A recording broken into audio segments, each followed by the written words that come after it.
В городе Джалалабад на востоке Афганистана сотни людей пришли проститься с Ангезой Шинвари, женщиной, входившей в состав Совета местной провинции Нангархар. Она скончалась в военном госпитале от ран, полученных в результате теракта на прошлой неделе, когда ее автомобиль был взорван.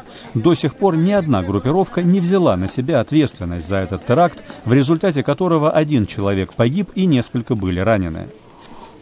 В городе Банну на северо-западе Пакистана представители армейского командования встретились со старейшинами местных племен, чтобы обсудить первые планы возвращения домой вынужденных беженцев.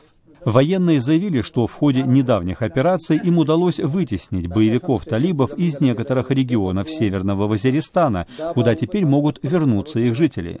С июня прошлого года, когда власти начали такие операции против талибов, вынужденными переселенцами в соседние регионы страны оказались более 1 миллиона человек.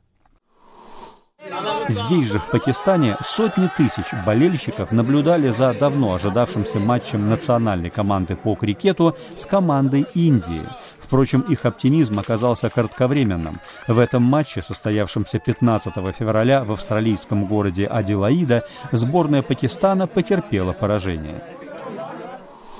В столице Казахстана Астане началась кампания агитации местных жителей в пользу выбора продуктов питания отечественного производства. О ней объявил на прошлой неделе президент страны Нурсултан Назарбаев, призвав казахских потребителей поддержать национальных производителей.